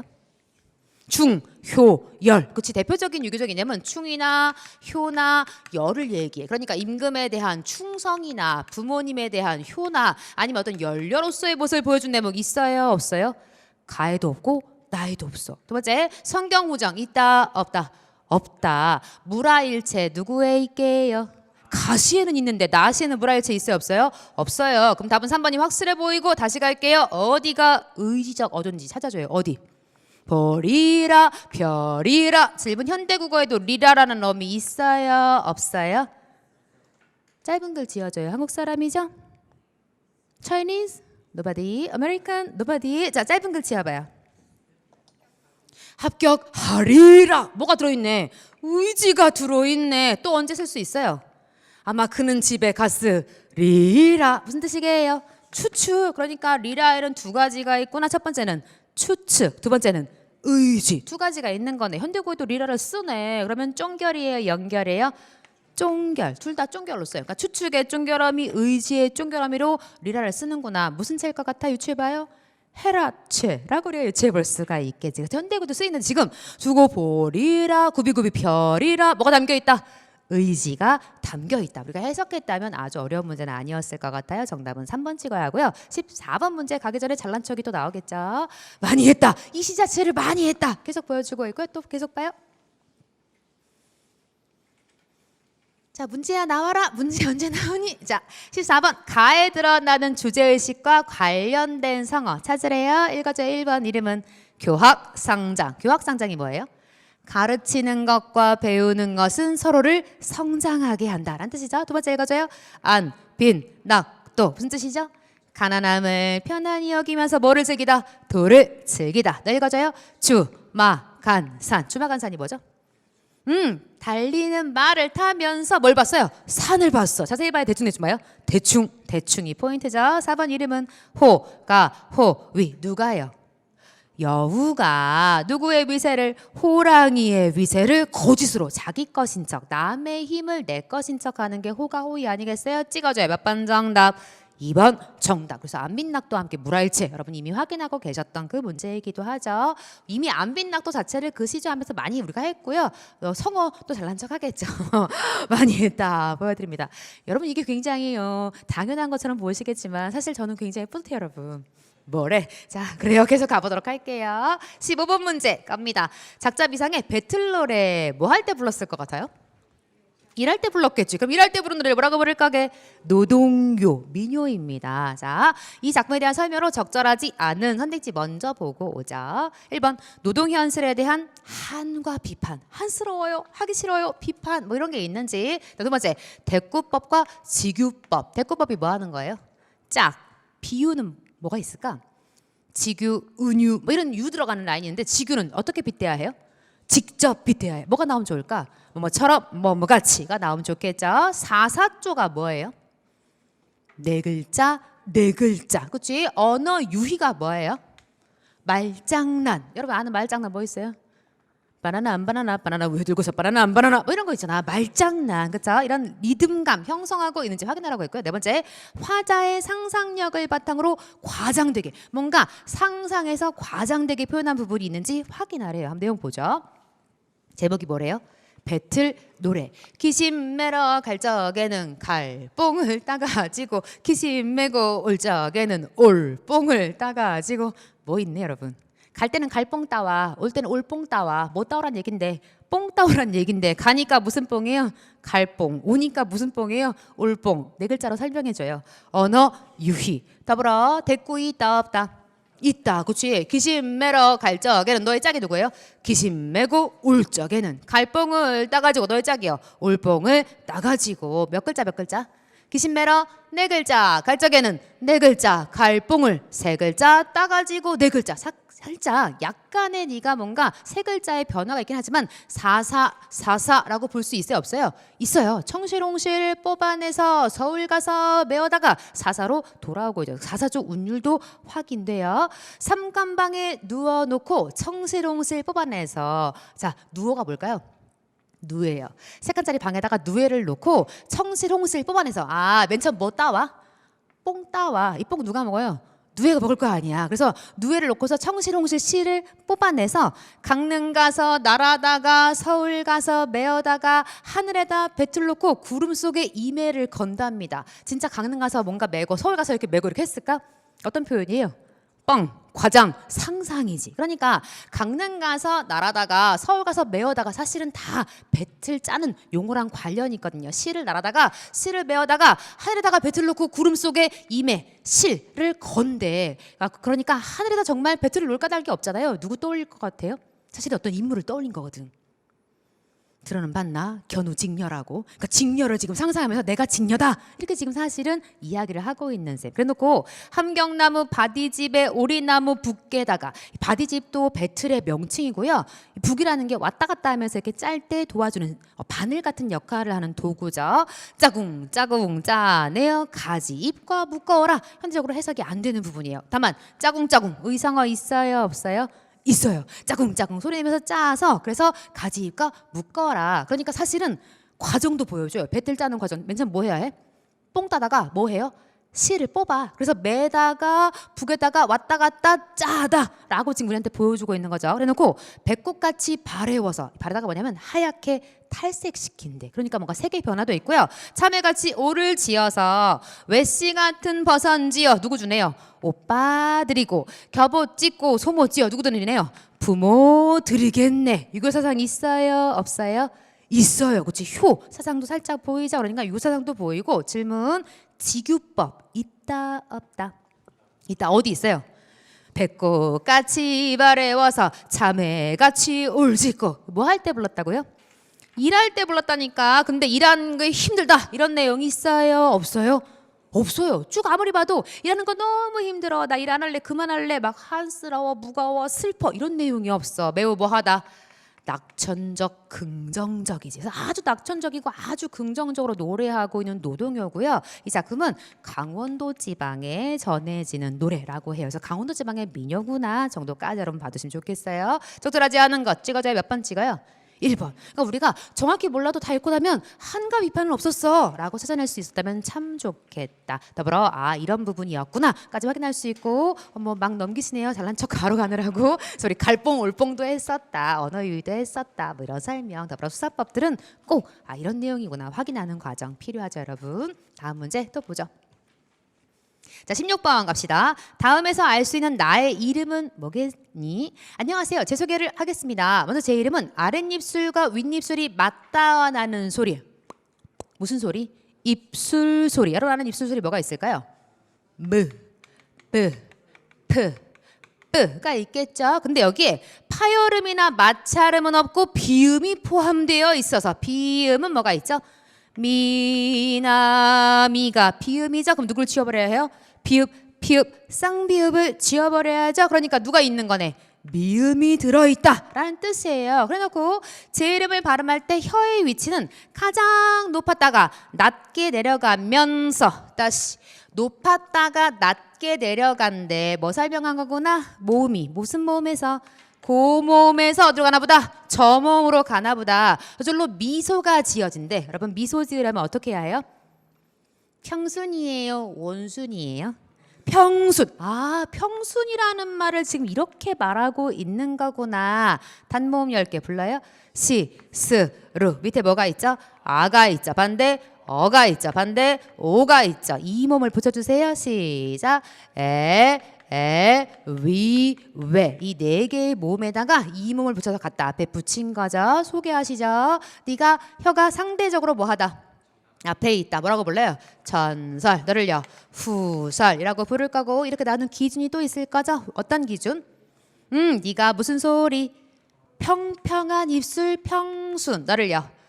동그란 입술 원순이라고 부를 거고 역시요. 평순 원순이라고 부를 거죠. 이렇게 나눈 기준이 있을 거죠.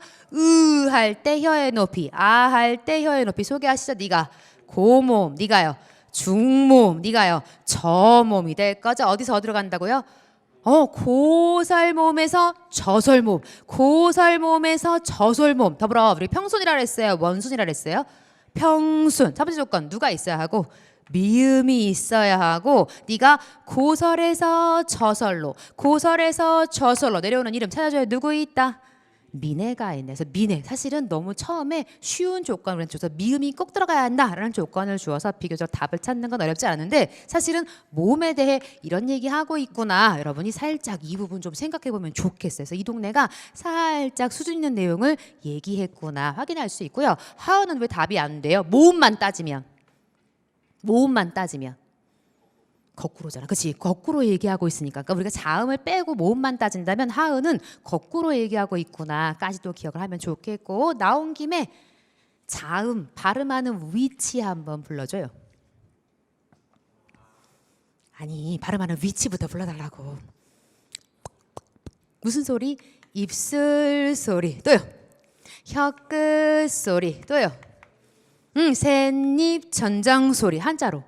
경국의 음이라고 부를 거죠. 그 다음 여린잎 천장 소리 연국의 음. 마지막 목청 소리 후 있을 거죠. 너 한자로 했으니까 너도 한자로 한번 바꿔주세요. 양수음 치조음이라고 부를 거죠. 더불어 밑으로 뭐 나오면 좋을까? 발음하는 방법 터뜨리면 파여름 마찰만 있으면 마찰음 터뜨리면서 마찰도 있으면 파찰음이라고 할 거죠. 코를 울리면 비음 흘러가면 유음이라고 할 거죠. 참 오랜만이다. 9까지 끝나네. 그쵸 여러분? 이 표 채워져요?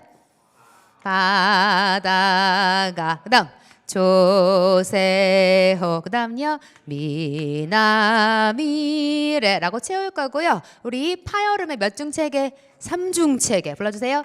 뿌뿌뿌 뜨뜨트 크가 있고요. 또요 츠가 있겠죠. 니들은 파열 파찰은 아니지만 뭐가 있네? 스 네가 된소리가 있어서 스스 이중체계를 가지고 있고 선을 하나 이렇게 더 그을 거죠. 기준은 울림과 안울림을 다른 말로 무성음, 너를 다른 말로 유성음이라고 부를 거죠. 그래서 우리한테 뭐라고 소개했냐면 자, 입술 소리 뿌뿌프무가 있는데 근데 뭔 없다고 파열음이나 파찰음은 없다라고 소개. 사실은 처음부터 답을 아주 쉽게 준 문제이기도 하네요. 정답은 1번.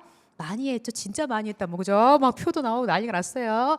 문제도 뭐 어마어마하게 풀어서 여러분들이 긴장하는 긴장도만 낮추셨다면 문제 풀기는 어렵지 않았을 것 같아요. 17번, 18번 문제 갑시다. 17번 문제 먼저 확인하고 오죠. 자, 17번 윗글로 알 수 있는 내용 찾으래요. 그러니까 세 개는 알 수 없고 세 개는 불일치고 하나만 일치한다라는 뜻이니까 우리가 일치하는 그 녀석을 찾아야겠어요. 1번 낚시질은 남의 사생활을 몰래 들여다보는 행위로. 왠지 아닌 것 같아요. 그죠? 낚시질이 사생활을 들여다보는 건가? 인터넷상에서 벌어지는 특징적인 현상이다 라고 소개했고 낚시질이 뭔지 확인해야겠고 두 번째 이윤 동기에 지배당하는 매체 회사들을 바로 상업적 방송의 숨은 동조자라고 할 수 있다. 다시 매체 회사들을 뭐라고 소개했어요? 이윤 동기에 지배당한다. 이윤 동기에 지배당한다는 게 무슨 뜻이에요? 돈, 그치 나의 이익에 의해 지배당한다. 돈이면 다 된다라는 매체 회사들을 숨은 동조자, 상업적 방송의 숨은 동조자라고 말하고 있는지 숨은 동조자가 누군지 확인해야 될 것 같고 세 번째 신문 기사와 같은 매체 자료. 다시 매체 자료의 대표적인 예 뭐가 있다? 신문 기사가 있다. 이 신문 기사와 같은 매체 자료는 생산자의 주관적 동기에 영향을 받는다. 매체 자료를 생산한 사람의 주관적 반대말이 뭐죠? 객관적, 주관적 동경을 받는 우리가 확인해 봐야 되고, 네 번째, 매체 회사들이 생산한 매체 자료. 이번에 매체 자료를 이들이 생산했다라고 소개했어요. 객관적이고 신뢰할 수 있다. 다시. 앞서 3번에 뭐라 그랬지? 매체 자료가 주관적 동기 영향을 받으면 주관적일까? 객관적일까? 주관적이겠지. 그러면 얘는 지금 객관적이고 신뢰할 수 있다라고 했으면 둘 중에 하나 뭐네? 거짓말. 둘 중에 하나가 불일치. 답은 몇 번 아니면 몇 번이다? 3번 아니면 4번이다 라고 우리가 생각을 해볼 수도 있을 것 같아요. 18번 문제는 뭔가? 문제 한번 보고 올게요. 윗글에 드러난 설명 방식 읽으면서 비교, 예시, 정의, 인용이 있는지 확인을 한번 해봐야겠어요. 질문. 인용은 뭐 하는 거예요? 남의 말을 가져오는 거. 그죠? 정의는 뭐 하는 거죠? 뜻을 풀어줘. 의미를 풀어 밝히는 거죠. 예시는 뭐 하는 거죠? For example, 예를 들어, 그렇죠? 비교는 뭐 하는 거죠? 같은 범주, 다른 범주, 같은 범주. 뭘 얘기하지? 공통점. 다만 누가 누구를 품을 수 있다. 비교가 누굴 품을 수 있어요? 대조를 품을 수 있어. 그러니까 사실은 비교는 좁은 범주에서 공통점만을 말하지만 넓은 범주에서는 차이점을 품을 수 있다는 점도 염두에 두고 계셔야 해요. 문제 풀면서 확인할게요. 17번 지문 한번 봅시다. 최근 들어 낚이다. 시작부터 뭐가 나와네? 낚이다 라는 낱말을 뭐 하고 있어요? 예로 들고 있는 거 아니야. 낚이다라는 낱말을 예로 들어 설명을 하고 있어요. 낚이다라는 표현을 사람들에게 쓰고는 한다. 물론 글자 그대로의 의미는 아니다. 가령 또 뭐해? 예를 들어. 계속 예를 들어. 가령 인터넷상에서 호기심이나 관심을 발동시키는 기사 제목을 보고 그 기사를 읽어보았지만 나의 어떤 관심을 발동시키지 않아. 호기심을 발동시킬 만한 내용이 없었을 때 이런 표현을 사용한다. 즉 앞에 말은 무슨 뜻이냐? 낚이다라는 말은 기사 제목이 던지는 미끼에 현혹되어 그것을 물었지만 소득 없이 기만당했다는 뭐다? 의미다. 뭐도 해주네. 정의. 의미도 풀어주네. 낚시질은 특히 인터넷상에서 벌어지는 특징적인 현상이다. 여러분 낚시질이 뭔지 소개하세요. 낚이게 하는 행위가 낚시질이겠지. 그럼 낚이는 건 뭐 하는 건데? 기사 제목이 너무나 멋있어서 읽었는데 사실은 물어봤지만 소득 있다 소득 없다 소득 없게 만드는 행위를 낚시질이라고 소개한 거네. 남의 사생활을 훔쳐보는 거랑 관련이 있다 관련 없다? 전혀 관련이 없는 것 같아요. 계속 가볼게요. 캐나다의 매체 이론가인 마셜 맥룬 뭔가 주장을 할 건가 봐. 그래서 어떤 사람을 가져와서 뭐 하고 있네? 인용. 간접 인용 직접 인용 직접 인용하고 있어요. 매체는 메시지이다. 매체가 이꼬르 메시지이다. 일단 인용 나와 버렸고 이게 이렇대요. 그래놓고 매체란 메시지를 전달하는 수단. 여러분 얘 매체를 영어로 번역해줘요. 여러분 잘 알잖아요. 미디어. 그치? 미디어가 메시지다 라고 말했다는 거야. 근데 원래 매체란 이걸 전달하는 수단인데 그것은 단순한 수단에 그치는 것이 아니라 수단이다 수단 아니다. 수단이다. 에이 많이 아니라 그랬으니까 수단이기도 하고 뭐이기도 하다. 메시지 자체이라고 할 수 있을 만큼 메시지의 강력한 영향. 이런 말을 왜 했냐면 얘가 얘한테 강력한 영향을 미쳐서 너희들이 똑같다라고 이 사람 말했다는 거예요. 그래놓고 그에 따르면 그가 누구야?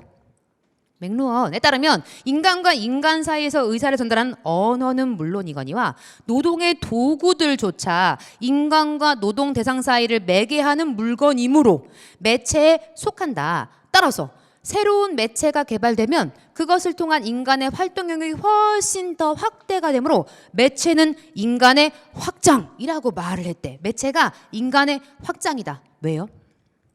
왜요? 여러분 소개해줘요. 왜요? 왜요? 그치, 우리가 언어가 있으면 노동의 도구가 있으면 그것을 통해 뭐 하니까요? 활동 영역이 훨씬 뭐 한다? 넓어진다. 그러니까 우리가 도구를 갖게 되면 내가 원래 손을 뻗을 수 있는 거리가 이만큼밖에 안 됐지만 도구가 생기면 더 길어질 거 아니야. 그러니까 이 둘이 일치함과 동시에 매체가 인간의 확장이다 라고 말을 했대. 왜 이런 얘기를 하는 걸까? 계속 가볼게요. 다달락. 매체가 가지는 능동적인 힘을 인정한다면 매체가 단순히 메시지를 담는 그릇에 불과하다거나 중립적일 수도 있다는 견해는 환상에 지나지 않게 된다. 다시. 매체가 중립적이라는 거예요? 중립적이지 않다는 거예요? 중립적이지 않다. 중립적이라는 건 환상이래. 그러니까 중립적이지 않다. 단순한 도구 아니다 라는 뜻인 거네. 그래놓고 매체가 중립적이지 않다면 다시 네가 뭐 하지 않다고요? 네가 중립적이지 않으면 여러분 설명하세요. 누구도 중립적이지 않아? 메시지도 중립적이지 않겠지. 이게 두 개가 같으니까. 그대로 얘기하네요. 자, 네가 중립적이지 않다면 매체를 통해 전달되는 메시지들도 자연 뭐 할 수가 없다. 중립적일 수가 없다라고 얘기를 하네. 앞서 인터넷상에서 벌어지는 신문기사 제목에 낚시질을 문제 삼았지만 인터넷 이전의 언론 매체들이라고 해서 모두 공정하고 객관적인 보도를 해왔다고 보기 어려울 것이다. 질문. 낚시질 하는 행위는 뭐 하는 행위가 아닌 거네?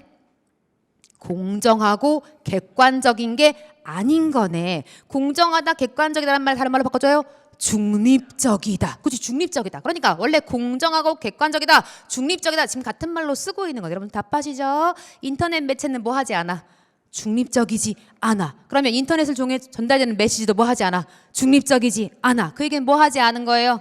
공정하지도 객관적이지도 않은 거지. 따라서 신뢰할 만하다는 게 이 사람 주장이야? 신뢰할 수 없다는 게 이 사람 주장이야? 신뢰할 수 없다는 게 이 사람 주장인가 봐요. 계속 가볼게요. 상업적이고 퇴폐적인 방송이나 기사. 그럼 소개하시죠. 방송이나 기사는 뭐 하대? 상업적이다. 돈만 밝혀. 퇴폐적이다. 라고 이야기한 거예요? 깐 거예요? 칭찬한 거예요? 깠어요. 자칫하면 국수주의로 흐를 수도 있는 스포츠 중계. 다시 스포츠 중계가 뭐로 흐를 수 있다고? 국수주의. 국수주의가 국수 먹자는 거죠? 미안해요. 제 안에 아저씨 살아요. 무슨 뜻이죠? 내 것만 좋아. 우리나라만 꼭 이겨야 돼. 우리 것만. 이게 국수주의 아니야. 그럼 지금 스포츠 중계를 칭찬한 거예요? 욕한 거예요? 욕한 거예요. 그렇죠? 이것에 대한 우려. 문제가 있다. 걱정이 된다라는 말은 문제가 있다. 뭔가 좋지 않다. 이유가 뭐냐? 왜 얘네들이 문제냐? 뭐라고요? 이윤동기에 지배당하는 매체 회사들. 아, 회사들은 뭐에 지배를 당하는구나? 돈에 지배를 당하겠지. 일차적인 책임을 물어야 하겠지만 다시 방송이나 기사나 스포츠 중계가 세모가 된 책임이 첫 번째 누구에게 있다? 누구에게 있다? 매체 회사들에게 일차적인 책임이 있다. 그렇지만 손바닥도 혼자 소리를 낼 수는 없죠. 뭔가 있어야 해요. 상업화로 균형 감각을 상실한 방송이나 기사를 흥미롭게 보는 누구에게? 수용자들에게도 책임이 있다. 남의 사생활을 몰래 들여다보고 싶어하는 욕망, 불행한 사건 사고들을 수수방관하면서도 그 전말에 대해서 시시콜콜이 알고 싶어하는 호기심, 집단의 열광 속에 파묻혀 자신이 잃어버린 무엇인가를 보상받고 싶어하는 수동적 삶의 태도 등은 황색 저널리즘과 낚시질이 성행하는 터전이 된다. 바로 누가? 바로 우리가, 즉 독자가 그들의 순 뭐다? 동조자다. 다시 방금 뭐 나열했어요? 누구의 문제점이에요? 우리의 문제점. 그렇죠? 우리의 문제점. 또 앞으로 나가볼까요? 앞에 페이지 볼까요? 다른 말로 바꿔줘요. 누구요? 수용자. 그렇지? 우리가 수용자인데 우리에게 문제가 있다. 문제점에 뭐도 있고 예시도 있고 뭐도 있네. 나열도 있는 거지. 그러니까 마지막에도 예시 나열이 한 번 더 쓰이기도 했네요. 문제 풀어보죠. 17번부터 보죠. 일단 낚시질은 사생활 들어보는 행위 이다 아니다? 아니다. 이윤동기에 지배당하는 매체 회사들 책임 있어요 없어요? 있어요. 다만 숨은 동조자는 누구라 그랬어요? 우리라 그랬지. 우리 독자들이라 그랬어요. 세 번째, 자 신문 기사 같은 매체들은 주관적 동기에 영향을 받는다. 다른 말로 바꿔줘요. 뭐가 않다? 뭐가 아니다? 중립적이지 않다. 그러니까 생산하는 자기들의 매체 자료의 생산자의 주관적 동기에 영향을 받을까 안 받을까? 받아요. 따라서 우리가 객관적이고 신뢰할 수 있다 없다? 없다라고 답해야지. 그래서 아 이거의 반대말을 지금 이렇게 얘기하고 있는 거구나 하고 여러분이 확인할 수 있어야 함. 정답은 3번 찍었고요. 18번 문제 계속 풀죠. 많이 했다. 자 많이 했다. 무지하게 많이 했다. 하프보 유사 지나가고요. 네. 시내하우스 도끼까지 지나가네요. 18번 설명 방식 아닌 거 골라줘요. 몇 번 정답? 1번 정답. 그치 두 개를 놓고 비교대조하는 내용은 없었구나. 19번 20번 문제 마지막 갑시다. 자, 뭐 너무 당연한 내용인데 지나가고 있어요. 자, 19번 문제, 20번 문제 두 개가 연계되어 있고요. 19번 문제부터 확인하고 올게요. 19번 문제는 우리한테 뭘 물었냐면 강아지에 대한 나의 감정이 변했대. 그래서 첫 번째 어떤 감정이냐? 즐거웠냐? 난처했냐? 그다음 궁금함에서 화남에서 마지막 불쌍했냐? 사랑했냐? 찍어라 했고 마지막 문제는 기억, 리을 중 내포하는 의미가 다른 것 하나를 골라봐라. 읽고 오면 좋겠죠. 제목이 뭐네요? 선물. 소설 같아요? 수필 같아요? 수필입니다. 성석재가 수필도 쓰셨구나. 우리가 소설가로 잘 알고 있는데 수필이에요. 그걸 몰랐어도 문제 푸는 데는 전혀 지장이 없었죠. 한번 읽어볼게요. 선물을 주고받는 문화를 낳는 터전은 유목적이고 도시적인 환경일 터인데 내가 태어난 곳은 정착 및 농경의 세계였다. 재미있는 말을 하네요. 원래 유목민들이 이 선물을 주고받는 게 굉장히 중요한 그들의 풍습 중에 하나라면서요. 오늘이 내일 같고 내일이 어제 같아서 좀처럼 변하지 않는 풍경. 이 농경의 세계에선 선물이 필요 없나 봐. 관계, 면면의 선물을 주고받을 일이 전혀 없대요. 식구끼리 선물을 주고받는다는 건 상상도 할 수가 없었다. 그렇지만 나는 선물을 받은 적이 있네. 그것도 아버지에게서. 이건 내게 주는 선물이다 라고 아버지가 말했기 때문에 그건 선물이 되었다. 멍멍이였다. 정확하게는 강아지였다. 좋았을 것 같은데 이 사람 어땠을까 봅시다. 아버지는 어느 날 점퍼 속에 강아지 한 마리를 넣어왔다. 난지 태어나다 그런지 시간의 경과. 그죠? 며칠이나 지났을까. 호떡을 싸는 종이봉지에 들어갈 수 있을 정도로 작았다. 호떡 봉지가 얼마나 큰 거예요? 굉장히 작았나 봐요. 어린 시절 내게 걔는 닭처럼 잡아먹지는 않는다 라고 하더라도 닭 이상으로 좋아할 것도 없는 동물이었다. 닭과 비슷했네요. 중학교 2학년 때 서울이란 유목적이고 도시적인 환경으로 전학 온 내게 아버지가 선물이라며 준 강아지는 내가 그때까지 보아온 가축이 아니라 처치곤란하고 뭐한 것이요? 낯선 것. 처치곤란하다, 낯설다. 너를 받아주세요. 뭐라고 받을까? 자, 이 느낌 받아주세요. 선택지에 찍어줘요. 뭐라고 받을까? 난처함이에요, 즐겁다예요? 난처함 정도 받아볼 수가 있을 것 같죠? 계속 가요. 그 이전에는 물론 그 뒤로 아버지는 한 번도 내게 선물을 준 적이 없다. 겨울밤이었고 아버지가 일평생 처음으로 선물이라며 종이봉지 속에 든 강아지를 내게 줄 때 술냄새가 났다. 술김에 사오셨나? 나는 종이봉지 속 강아지의 목덜미를 붙들어 현관 바깥 종이상자 속에 내려놓았다. 가축은 집안에 들일 수 없는 게 원칙. 그때까지만 해도 나는 강아지를 선물로 생각하지 않았다. 아버지가 많은 식구 중 내게 준 선물이라고 했지만 아버지가 그날 밤 집에 들어오면서 부딪힌 첫 번째 식구가 내가 아니라 다른 사람이었다면 아마 그의 선물이 되었을 가능성이 크다고 여겼다. 하지만 기분은 뭐했다? 묘했다. 시험지에서 너를 어떻게 받아주고 있네? 너를 뭐라고 받아주고 있어요? 너를 뭐라고요? 궁금함. 이게 진짜 어렸을 텐데 궁금함을 지금 묘했다라고 표현하고 있어. 궁금했어.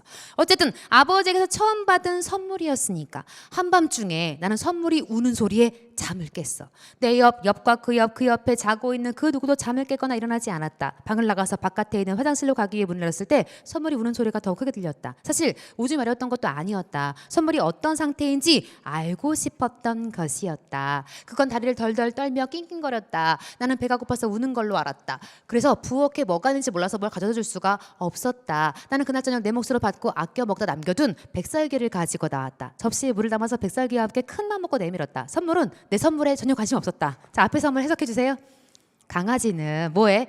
백설기에 관심이 없네요. 그래서 낑낑거리며 다리를 떨며 울 뿐이었다. 나는 무시당한데 뭐라고요? 화가 났어. 그렇죠? 선물을 철회했어. 백설기를 집어들면서도 물은 그냥 두었다. 착하네요. 울다 보면 목이 멜지도 모르고 물은 그럴 때 먹으면 되니까. 방으로 돌아와 누웠을 때에도 선물의 울음소리는 계속해 들려왔다. 천둥치듯 아버지는 코를 골았지만 선물의 가느다란 여린 낑낑거림은 정확하게 나의 청각을 자극하고 잠 못 들게 했다. 결국 다시 밖으로 나갔다. 철회했던 선물을 다시 주고 그 옆에 쭈그리고 앉았다. 진짜 착하네요. 선물의 머리를 써들기 시작하자 울음이 그쳤다. 선물은 너무 어려서 백설기를 먹을 수가 없었다. 저 맛있는 걸 왜 못 먹죠? 자, 물을 마시지도 않았다. 다만 관심과 연민에 반응할 수 있을 뿐이었다. 관심과 연민의 공급이 중단되면 즉시 울음이 시작됐다. 결국 나는 내복바람으로 날이 밝아오는 것을 보았다. 아버지는 강아지를 선물했다. 나는 강아지에게 백설기를 선물했다. 밤이 아침을 선물하듯 강아지는 내게 난생 처음 경험하는 뭐요? 연민의 감정을 선물했네요. 자, 문제 풀죠. 처음에 뭐 했죠? 난처했어요. 그렇죠? 처음에 즐겁지 않았어요. 그러니까 1번, 3번 찍으면 안 되고요. 마지막에 불쌍한 거예요? 사랑한 거예요? 불쌍함. 그치? 연민을 받아줄 수 있는 말은 사랑보다 불쌍함이 훨씬 더 가깝겠죠. 정답은 4번을 찍어야 하고요. 마지막 문제, 재밌는 문제인데요. 엄청 잘난 척 지나가고요. 자, 기억 리을 중 내포하는 의미가 나머지와 다른 거 찍어보래요. 몇 번 찍어요, 여러분? 몇 번 찍어요? 2번 찍어야죠. 나머지는 누구와 다 관련되는구나. 강아지와 관련되는 사물과 감정이라면 아버지만 따로 놀고 있구나. 아버지가 선물한 강아지에게서 처음으로 연민을 느끼게 되었어요. 연민이란 걸 처음 깨달았어요. 뭐 이런 내용 담고 있는 수필이었네요. 우리 사실 내포와 관련해서 굉장히 많이 했다. 마지막 잘난 척 보여드립니다. 그래서 많이 했었구나 한번 확인해 봤어요.